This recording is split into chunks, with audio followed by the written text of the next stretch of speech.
Okay, so so you can see I have done the installation, but yet to be completed. I have not actually tightened this place very well.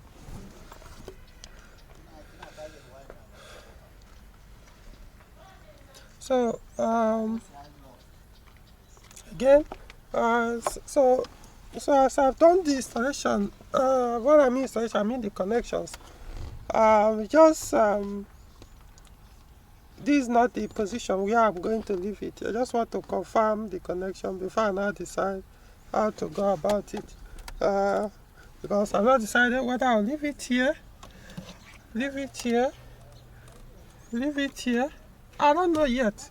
I may end up putting it here, because what that means is anytime I want to remove this, then I'll unscrew it from here. You know, it might be better that way, so I'll leave it like this.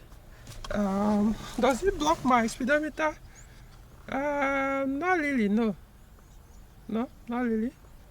I can see 20, 40, 60, 80, 100, 120, 140, 160, 180, and 200.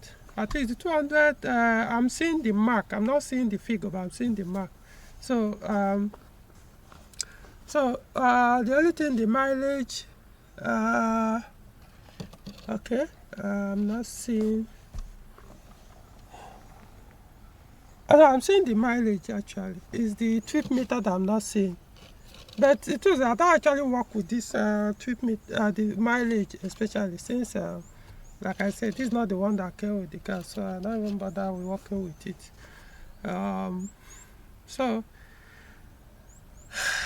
let's go ahead and start the car. This is for the first time I've not started it. So we'll see how it's going to work. If it doesn't work well, unless I hope I didn't make a... Oh, by the way, these are the tools I use. I use my digital multimeter, on the ignition switch to get the ignition, the one that sent voltage to the fuse box. That's for the ignition. Then this is WhatsApp. I use it more like continuity to figure it out. And the ignition switch connector. Then the tape, these two pliers, knife, this screwdriver. This is the remaining wire for positive and negative. So I'll still tape these wires. That's if eventually I may even need to cut them off a little. Like I said, let me decide where I'm going to mount it. That will determine how the length of the wire. Who knows? If I leave it here, I look very untidy. Unless I have to figure out how to pass the wire somehow. I don't know, so that it won't just close like this. Then if it's going to be here, that means I may have to pass the wire to come out from here. Give it a little bit more space, so that if I need to remove this instrument panel, I'll have to shift it. We'll see, guys. We'll see. But like I said, it most likely will be here. Okay, so meanwhile, let me post this.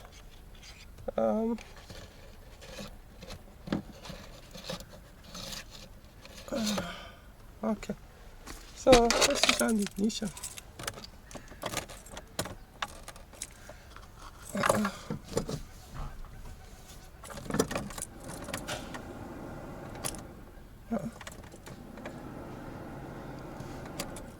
As if the AC came off.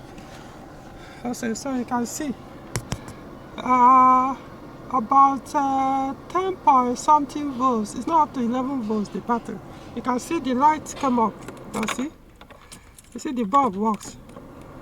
So let's start the car and see. Okay, so you see the battery light is on. So meaning the alternator is not charging right now. But if I select the car, the battery light will go off. So let's see. You see? Oh gosh! You see one thing about it, see now, so it's at 13 volts now. A little bit above 13 point something volts. So you see? You see why this is very important. So for people who don't understand the reason why this behaves that way, that's how this car behaves. 504, 505, they tend to behave like this. If you start the car for the first time, the battery life sometimes will stay off. When you accelerate it, then it goes up and starts charging. But when he had that original battery, original alternator, the one that came with the car, I'm not sure he was doing that. Maybe he was doing that, but I've forgotten. So you can see, so let's just say 13 point something volts. So let's use our multimeter to now confirm truly from here how many voltage, whether they correspond. Alright.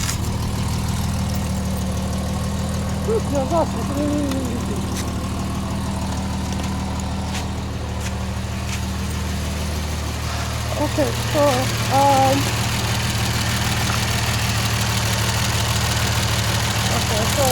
let's see. So this one goes here, this is negative, so let's see the positive.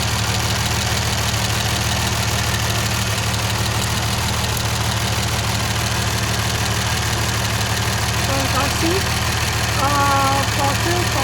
14.17.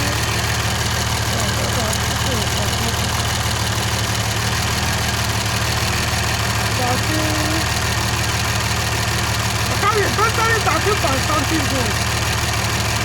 It goes from 14, it comes down. So this is how it was just 7. You can see. So which means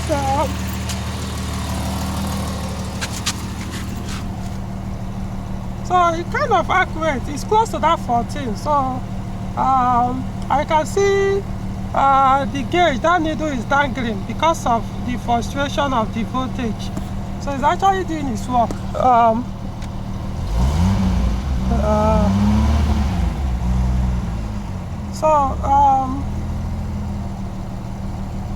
So let's put on the headlights. You see how what it did now, it dropped.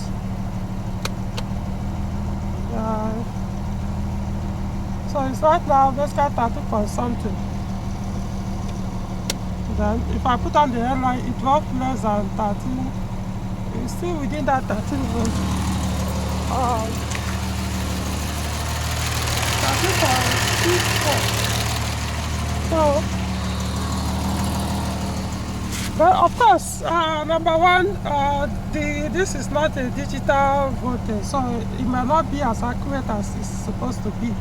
Probably because I take the light from the what's it called, ignition switch. So maybe by the time the voltage will get to here, it will draw a little, it will reduce a little. So because one thing I know is if you put the multimeter on the battery terminals, it won't be the same voltage when you put it directly on the alternator. So the alternator, if you check the voltage on the alternator, directly on the alternator, it will give you higher voltage than the one that is on the battery. So because from the alternator, the engine will draw its voltage, draw the current you need, every other thing till it gets to the battery and also till it gets here. So this one may not be as accurate as this, but it will give you like an idea, sort of, or at least within range a little. So now the moment we are waiting for, so let's put on the AC because that's the one that matters. The wiper, I don't really think so it doesn't really take much current, the wiper. Okay. Ooh, it does. Ooh, see what it's doing. You see? It does. You see, that's why I really need this, because my this alternator is just I don't know. See, I know I purchased up to 3 or 4 alternators, and still they were doing the same thing. This one is even better than the other one, so that's why I left it. So let's try the AC. Ooh, you can see. Well, let's go and check it's a little bit, maybe 12 point something volts now. It's as if it's less than 13 volts. Okay, so let's find out.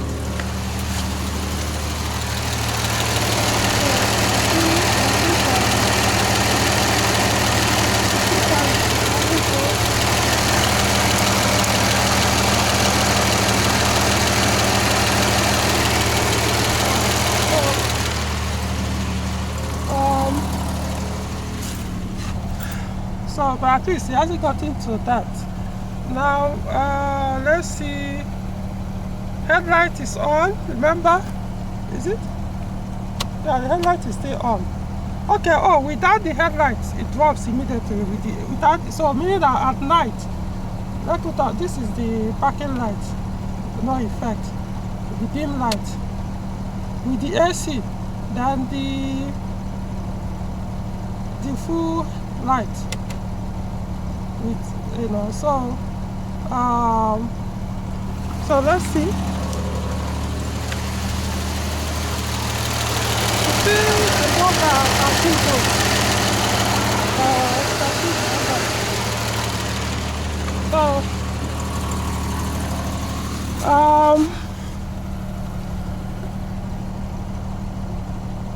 What else? Okay, so let's try the wiper now, see what is going to happen. Because maybe at night it's raining, so let's see. Woo! You see what it's doing now. See? So now it's reading less than 12 volts here. So let's find out from here. So the wiper, because there's no water, so it'll be dragging it. It's 12.4 volts. So,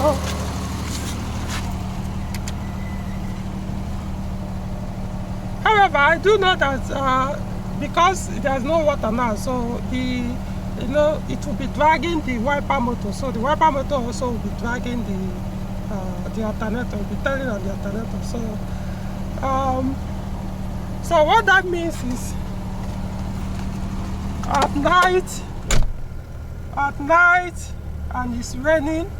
With the okay, I don't need the full headlight up. I hardly use it anyway, so this one is okay. So at night, and if it's raining, it means almost all these heavy gadgets will come up. The wiper motor, the headlight, the radio. Not necessary. Doesn't really consume that much. I don't want this.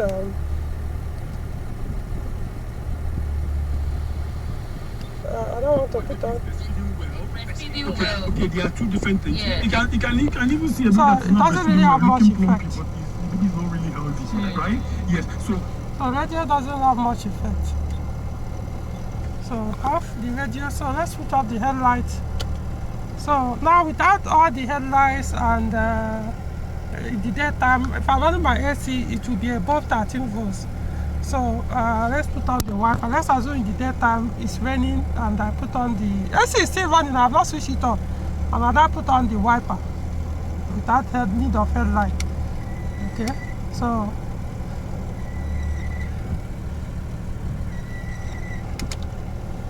that's I know it will not drop less than low. It won't drop this low if actually it's raining, because it will not make the wiper motor. As you can see, it's actually dragging.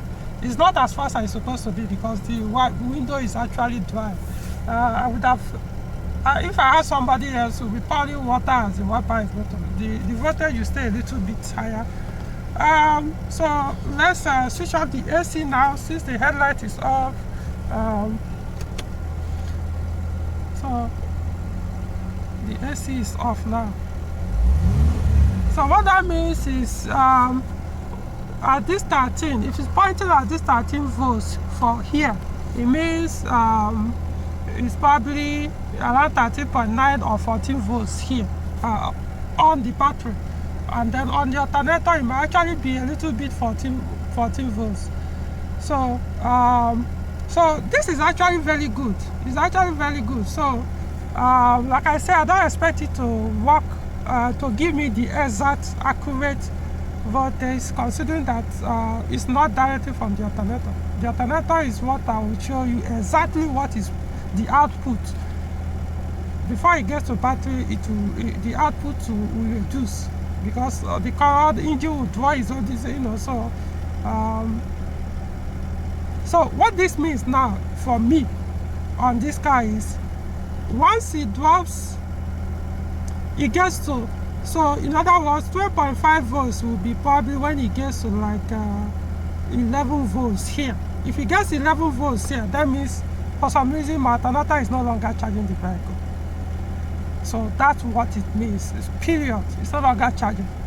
So I believe if I put this on like my other Peugeot car, modern cars, it might be much, the accuracy will be better than this. It will be much closer to the accurate distance, you know. Like I say, you can see this alternator is frustrating. The other ones, the modern ones too, they will frustrate, but they will tend to stay more stable. Like if it's 14, it'll be 14. You just be reading 14.5, 14.20, 14.5, you know. So then if you accelerate, let's see how it stays with the acceleration steady. Tire RPM, you can see.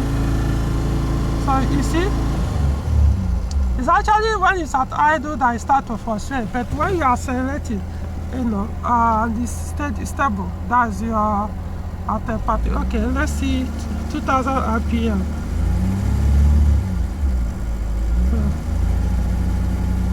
See, so it maintains here 13 volts here, meaning that in the engine bay it will be around 14 or 13.8 volts. So no, this is actually, I like it. I'm so happy that now I'll no longer be scared to travel with this car, because those are the things has been my concern. What if I'm in a journey? I always have in mind, what if this alternator is still charging, this and that. Then if I'm driving and it's raining, I'll be like, I hope this alternator will be able to handle the AC, the wiper, the headlights, you know. So now, you know, some people, when I say gadgets, they really don't understand. The more gadgets you put on your vehicle, the more it drags your alternator. It's just that if your alternator is good enough, it will be able to handle it. If you put a lower capacity alternator, that means as you are putting on your AC, your fan will come up, this will come up. Do you know that your electric fuel pump in your car draws current even more than the AC compressor or your AC system? The electric power pump, electric fuel pump draws a lot of current, more than any other gadgets on your modern car. I'm telling you. So so that's an indication that you need a good working alternator. In fact, I would rather put a higher capacity alternator than a lower capacity alternator. That's where I'm coming from.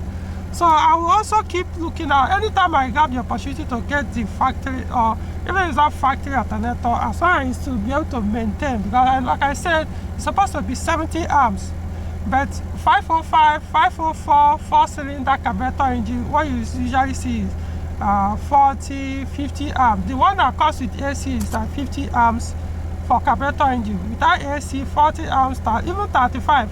I know 504, 35 amps self run it. It's only if your car has an AC or want to install AC, then you have to increase the capacity of the alternator. So I mean, this is quite interesting. You know, so let's give the test again. Now the ignition is off. So let's see whether it will remember I said when first crank or first start in the morning, when the engine is very cold, if I start it, the battery light will stay on. It won't be charging at that time. Meaning that if you start this car, this my very car, if you start it first time in the morning and you leave the car to idle without accelerating it a little, trust me, the battery will drain. You know, so let's try it again. So So right now the battery is supposed to be reading on the battery itself. Voltage is supposed to read 12.7 volts, between 12.7 or 13 volts. Let's see, find out. Can see. Oh, it's reading 12.30 volts. I'm thinking it should be more than that. But I'm forgetting that this car, so let's see whether the battery light will go off or if it start charging immediately since the engine has warmed up. So the subsequent crank is supposed to now work much better. Alright. You see? Immediately. So you see what I said. For you guys to know that I've been with this car for years. You see, I always tell people, pay attention to your car. It's always trying to tell you something or teach you something. Yeah, people don't pay attention. So I've studied my car, I've learned it. So I always tell people, I'm the only one that can be able to use this car. No other person right now. I've studied and understood this car. So it will be very difficult for this car to, well, it did strand me or pissed me off the other time where it stranded me. I couldn't figure out what the issue was, one of those things. But this car, it'll be hard to give me an issue that I won't be able to figure out, especially at that moment. I always know, Okay, so I think that's it. So if you can get this thing, if you want me, I can get it for you and install it for you. I'll charge you for that, including the importation fee, the ordering and everything, do the installation. So it's a good thing. Like I said, I'll consider doing it on my modern cars. 504 GL, this is one of the things I love about 504 GL. They all have this feature. They all have this thing. You'll be monitoring your this. I don't know why Peugeot for some reason stopped putting it on the subsequent cars after 504. The 504 GL, TI,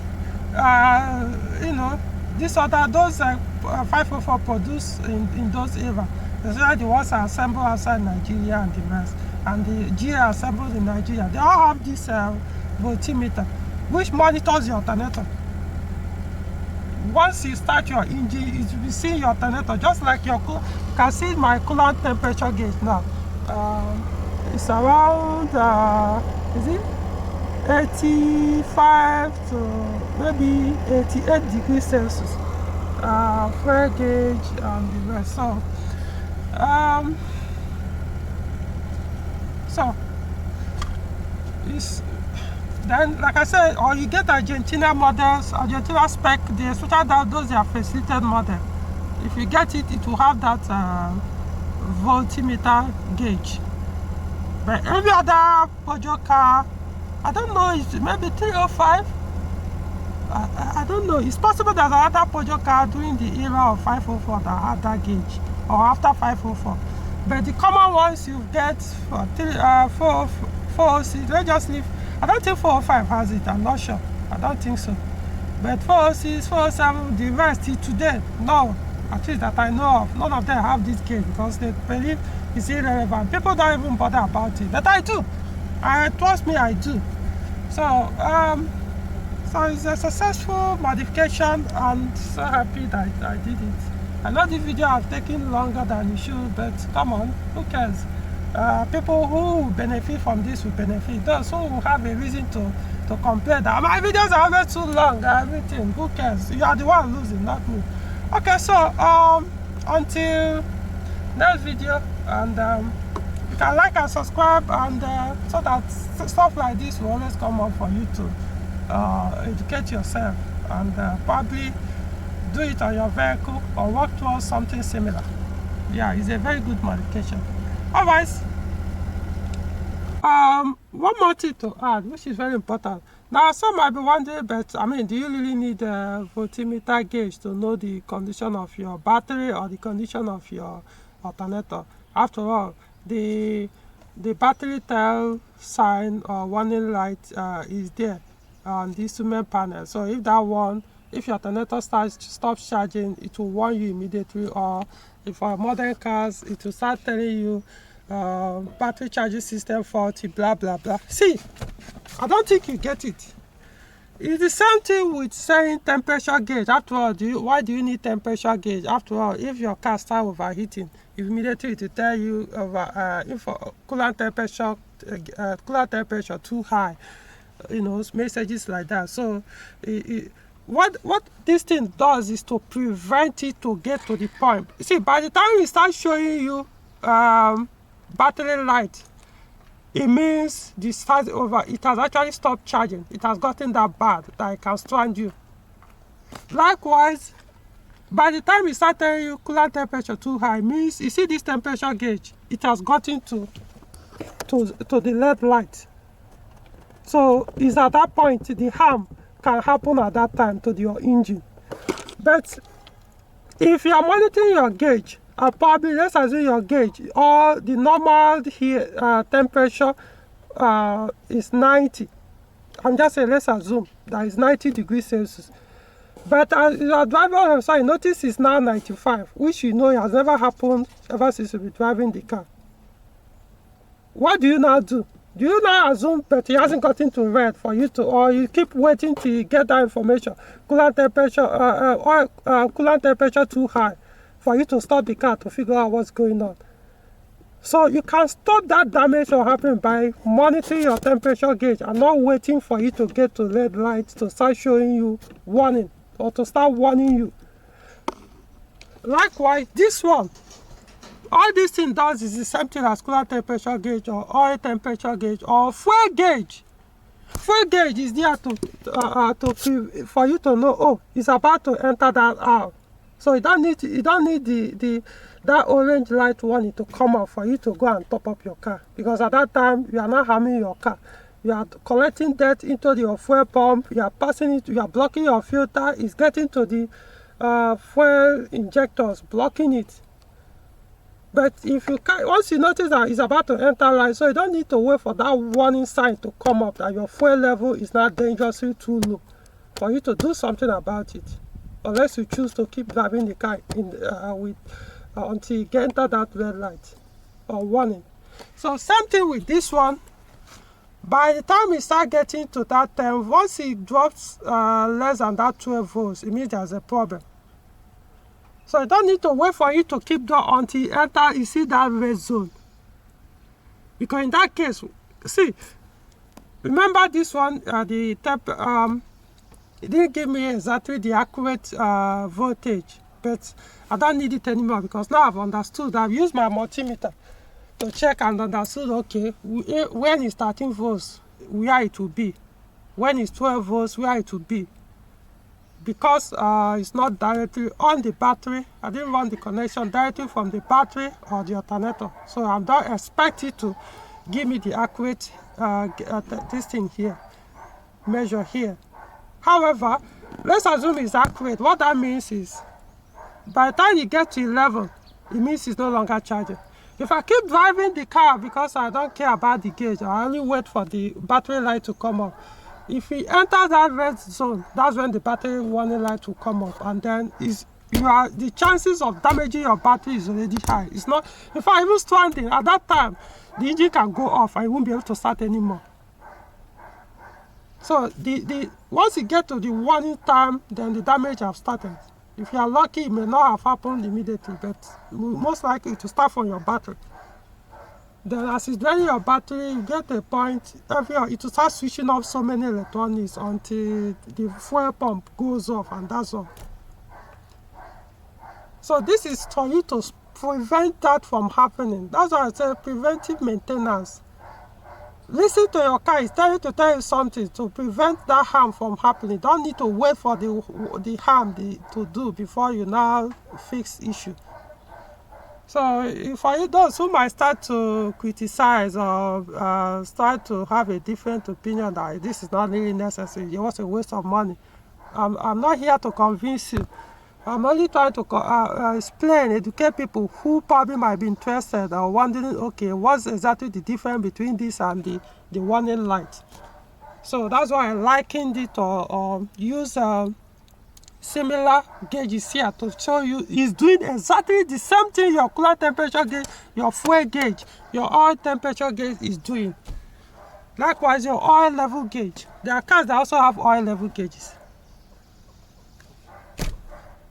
But like I said, some people still will find a reason to antagonize, and well, like I said, this is for people who really want to learn. Even if you're sure you don't want to. The only time I would say don't bother is maybe the position where to mount it on your car. Because right now I'm just trying to find out where do I mount this thing.